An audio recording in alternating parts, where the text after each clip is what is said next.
नमस्कार विद्यार्थी मित्रांनो, ग्रो अकॅडमी या युट्यूब चॅनलवर तुमचे मनापासून स्वागत आहे। आता बरेच विद्यार्थी पेपर स्ट्रॅटेजी कशी असणार, पेपरमध्ये काय बदल होईल का, पेपरमध्ये तुम्हाला स्ट्रॅटेजीनुसार गेल्यानंतर पासिंग पर्यंत मार्क जातात, स्ट्रॅटेजी काय असली पाहिजे, स्ट्रॅटेजीनुसार अभ्यास कसा असला पाहिजे, अभ्यास करत असताना अडचणी येत आहेत, पण आता इथून पुढे काय करणं गरजेचं आहे। मित्रांनो, आपल्याकडे 60 दिवस आहेत।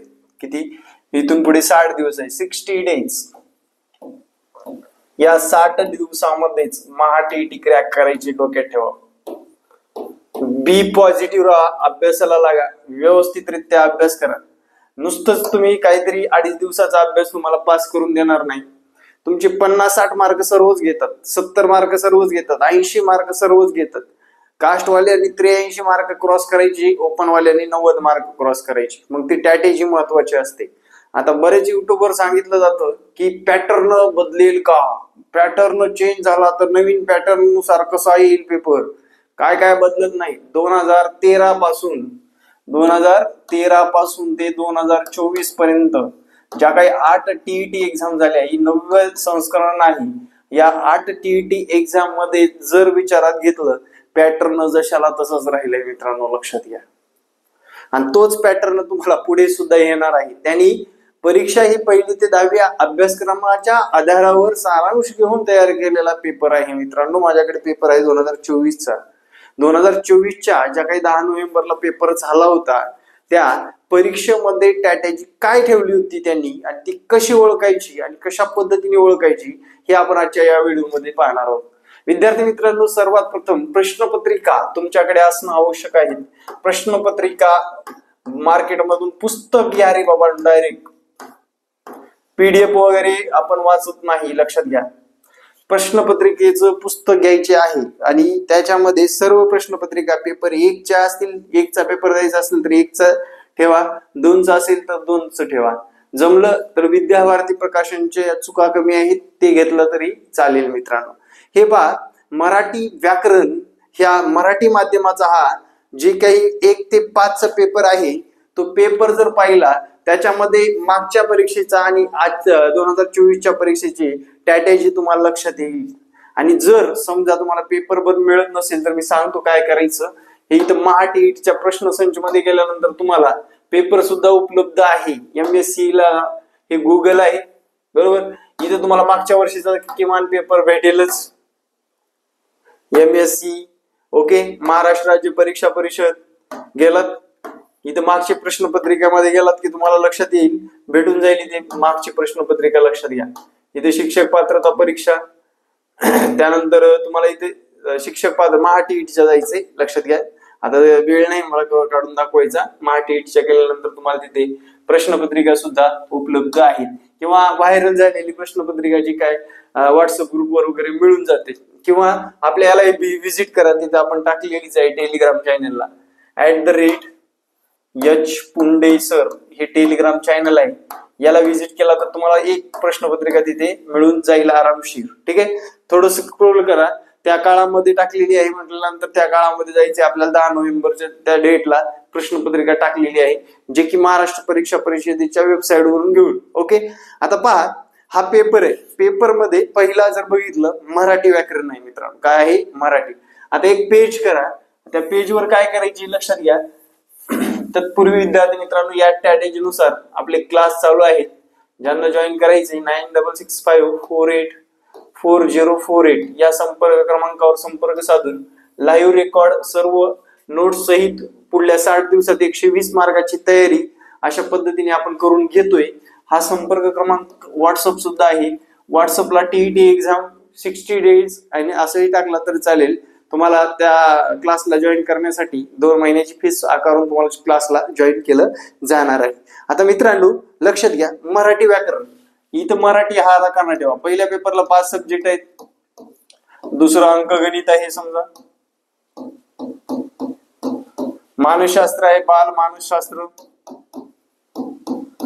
त्यानंतर तिसरं जर विटलं EVS पर्यावरण आहे आपलं, परिसर अभ्यास 1 2 3 4 5, त्यानंतर आहे इंग्लिश। आता मुद्दामच मी इंग्लिशला शेवटी ठेवले। आता हे पहिला पेपर देतोय आपण, लक्षात घ्या। एक पेज करायचे तुम्हाला आणि त्या पेजवर अशी आखणी करायची. आता पहिला प्रश्न आहे करण अकरण म्हणजेच नकारार्थी आणि होकारार्थी वाक्य ओळखायचे. इथे काय म्हटलंय बघा, माधुरी अतिशय हुशार आहे. या वाक्याचे अकरण रूप, माधुरी खूप हुशार नाही, माधुरी हुशार नाही, माधुरी अजिबात मठ्ठ नाही, अतिशय हुशार आहे अजिबात मठ्ठ नाही. म्हणजे त्यांनी काय केले, फिरून प्रश्न विचारलाय. कशावर विचारलाय? करण अकरण वर. लिहा करण अकरण. दुसरा प्रश्न कशावर आहे? विग्रह करा. कशाचा? समासाचा. सामासिक शब्दाचा विग्रह करा. इथे टॉपिक लिहा समास. तिसरा कशावर आहे? अलंकार. अलंकाराचा टॉपिक लिहा. अलंकार. त्यानंतर चौथा प्रकार काय आहे? अशुद्ध शब्द ओळखा किंवा शुद्ध वाक्य ओळखा या पद्धतीचा आहे. मित्रांनो 10 पेपरचं असं करा. मागच्या 5 पेपरचं म्हणजे दोन्ही मिळून 10 पेपरचं करायचं. दोन्ही मिळून 10 पेपरची रूपरेषा ठरवायची. सेम गणिताचं काय? नफा तोट्यावर विचारले, शेकडेवारीवर विचारले, लसावी मसावीवर विचारले. सेम बालमानसशास्त्राचं पठारावस्था विचारले, उपपत्त्यावर 4 क्वेश्चन आहेत. त्यानंतर तुम्हाला हे विचारले डिसिजन मेकिंग म्हणजेच तुमचं अध्ययन अध्यापन पद्धती, विद्यार्थ्यांशी संवाद यावर प्रश्न विचारलाय. याचं सुद्धा बालमानसशास्त्राचं सुद्धा सेम करायचं. आलं लक्षात? पुढे ईव्हीएस आहे. ईव्हीएस मध्ये इंटरनॅशनल आणि नॅशनल प्रश्न किती विचारलेत, इतिहासावरले किती विचारलेत, भूगोलावरले किती विचारलेत, कोणत्या पुस्तकातले विचारलेत हे पाहणं गरजेचं आहे.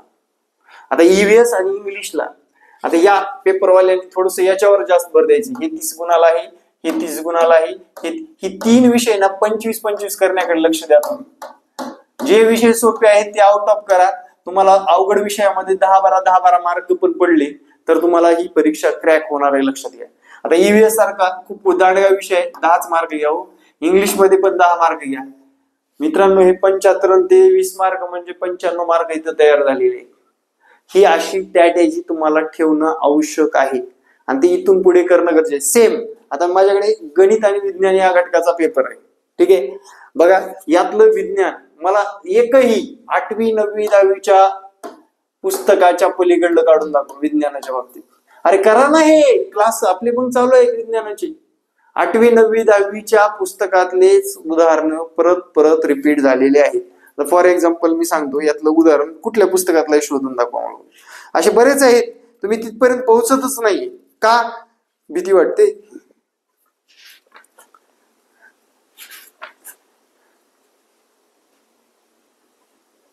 हे बघा, खालीलपैकी कोणते RNA सर्वात लहान असते? दंड आकाराच्या जीवाणू डॅडॅश असे म्हणतात. जेव्हा ताऱ्याहून वाहणारी विद्युतधारा 4 पट वाढवली तेव्हा त्या ताऱ्यातून तयार होणारी उष्मा किती? त्यानंतर खालीलपैकी संच आवर्त सारणी एकाच आवर्तनात येणारे. लॉग टेबल कितवीला आहे? 9वीला आहे. लॉग टेबल तुमचं पाठ असलं पाहिजे. ठीक आहे. खालीलपैकी कोणत्या उक्ती लाळ स्रवण्यासाठी उपयोगी आहेत? हे कुठलं आहे? 8वी 9वी 10वी स्टेट बोर्ड. आपल्या घरात वापरल्या जाणाऱ्या विद्युतधारेचे स्वरूप कसे असते, किती व्होल्टेज पर्यंत असते हे सुद्धा विचारलेलं आहे. म्हणजे विद्यार्थी मित्रांनो हे कुठलं आहे रे? हे कुठलं आहे? 8वी 9वी 10वीचं तर आहे. दुसरं काय सांगा मला यातलं. बरोबर, टिंबची क्लोरीन बरोबर अभिक्रियावरून विरजक चूर्ण तयार होते, त्याला काय म्हणतात? अरे 8वी 9वी 10वी. वजनाचे SI एकक काय आहे? हे कुठलं आहे? सर्व काही 8वी 9वी 10वीचं आहे, लक्षात घ्या. मग तुम्हाला काय करणं गरजेचं आहे? खूप ऍडव्हान्स नाही, हे आज पुस्तकातून करणं गरजेचं. आता हा एक पेपर आहे, मागचे कुठलेही पेपर काढा 8वी 9वी 10वीचा, आणि त्यांनी काय केले? प्रकाश टॉपिकवर एक क्वेश्चन, त्यानंतर आरोग्य म्हणजे रोग आणि आरोग्य यावरील काही क्वेश्चन, त्याच्यानंतर तुमचं विद्युत धारावरला एक क्वेश्चन, एककावरला एक क्वेश्चन, लॉग टेबलवरला एक क्वेश्चन, संज्ञावरील एक क्वेश्चन, त्यानंतर उष्मावरील एक क्वेश्चन, उष्मांक वगैरे, अंकावरला एक क्वेश्चन. हे ठेवलेलं जशाल तसं आहे. तुम्ही मागचे पेपर न्याहाळून बघा आणि ती न्याहाळून काय करायची? टॉपिक लिहायचे. आता हे जे काही टॉपिक लिहिले म्हणजे आपला अभ्यास झाला का? आता या मराठीमध्ये कर न कर टॉपिक करून टाका रे या 60 दिवसात. समास करून टाका. अलंकार, सर्व अलंकाराचे प्रकार वाचून घ्या किंवा समजून घ्या. सर परीक्षेमध्ये आल्यावर कळतच नाही, तुम्हाला व्याख्याच कळायला नसेल तर अलंकार कसं समजणार आहे? ठीक आहे. ईव्हीएसच्या बाबतीत फिक्स माहिती आहे आपल्याला, छत्रपती शिवाजी महाराजांवर 2 किंवा 3 क्वेश्चन येणार आहेत. छत्रपती शिवाजी महाराज करून टाका डायरेक्ट.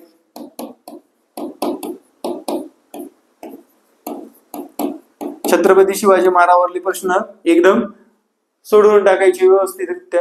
म्हणजे विद्यार्थी मित्रांनो, असा अभ्यास केला तर तुम्ही जे काय अडकताय ना 50-60 मार्कावर, ते अडकणार नाही. आता शिक्षक मंडळी जर व्हिडिओ बघत असतील, शिक्षकांना काय झाले, आत्ताच आले कोर्टाचा निर्णय आणि ते सगळं दडपण घ्यायला लागले. दडपण न घेता थोडा थोडा अभ्यास करायची, लक्षात घ्या.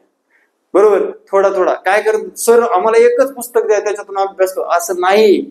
बघा इथे मी कशी स्ट्रॅटेजी वापरले. आता मला सांगा, एक पुस्तकात एक करण करून समास अलंकार नफा तोटा हे सगळं काही एका पुस्तकात निर्माण होऊ शकतं का? नाही होणार. त्यामुळे अशी स्ट्रॅटेजी ठेवायची, जे म्हणजे या स्ट्रॅटेजीतून एक फायदा होईल की आपल्याला एक अभ्यासाला दिशा मिळेल. मग तुम्ही सेल्फ स्टडी करा किंवा आमच्या क्लास सोबत अभ्यास करा. बरोबर, या 5 मार्क आजच मिळवा. अरे काय यार, 5 मार्क आज काय मिळवा, त्याच्यात काहीतरी तथ्य आहे का? एक टॉपिक शिकवायचं आणि 5 मार्क कसे मिळणार आहेत? तर हे महत्वाचं आहे, लक्षात घ्या. या असे आलेख तयार करा तुमच्या माइंडमध्ये. असे प्रश्न येणार आहेत हे फिक्स माहित करा मला. आणि 2013 आत्ताच्या आत्ता जावा, 2013 ते 24 पर्यंत या पॅटर्न मध्ये काही चेंज झालाय का? हार्डनेस कमी जास्त झाले, पण पॅटर्न मध्ये अजिबात चेंज झालेला नाही. ठीक आहे. भाडे तत्वावर लोक येतात आणि सांगून जातात, त्यांचे 100 कोर्स चालू आहेत, 100 क्वांटिटीने. त्यांना फक्त माहित आहे टीईटी परीक्षेमध्ये हे आहे, ते आहे, ते आहे, ते सांगायचं, आपण फसायचं, मग आपण काम करायचं. असं करू नका. ठीक आहे. आपल्याकडे लाईव्ह क्लास आहेत, नोट्स आहेत, आणि विद्यार्थी मित्रांनो सर्वात मोठी म्हणजे ही प्लॅनिंगची स्ट्रॅटेजी आहे, जेणेकरून विद्यार्थ्यांना ही परीक्षा देणं सोपं होतं. माझं साधं सिंपल सोपं आहे आणि व्यवस्थितरित्या विद्यार्थ्यांना पास करण्याकडे आपली दिशा आहे, लक्षात ठेवा. आता जे काही विद्यार्थी आहेत ते आता अभ्यास करतायत, काही लोक 3 महिन्यापूर्वीपासून, काही लोक 6 महिन्यापूर्वीपासून. आता स्ट्रॅटेजी वेगळी आहे. आता मी परीक्षाभिमुख शिकवतोय. मॅथ सारखा विषय असेल, बालमानसशास्त्र सारखा विषय आहे, परीक्षाभिमुख. आणि संध्याकाळी 8 वाजता ग्रो अकॅडमीला न चुकता बालमानसशास्त्राचं मॅडमचं लेक्चर बघायला विसरायचं नाही, न चुकता. फ्री आहे, एकदम फ्री आहे. आणि एकदम सिलेबसला धरून स्टेप बाय स्टेप सिलेबस पूर्ण होणार आहे आपला तिथे. म्हणजे आपली कोणतीही गोष्ट राहणार नाही. 1 तास द्या, 25 मार्क आरामशीर मिळवा. व्यवस्थितरित्या मॅडमची पीएचडी झालेली आहे त्या विषयामध्ये, ती व्यवस्थितरित्या मॅडम शिकवत आहेत. तर त्याचा तुम्ही फायदा करून घ्यायचा आहे. त्याच्या मागचा हेतू एकच की आजपर्यंत मला विद्यार्थ्यांनी जे कनेक्टेड ठेवलेलं आहे, त्या कनेक्टेड विद्यार्थ्यांना सर्वांना ती सर्व्हिस मिळावी, या कारणास्तव आपण काय करतोय, ही बॅच लॉन्च करत आहे.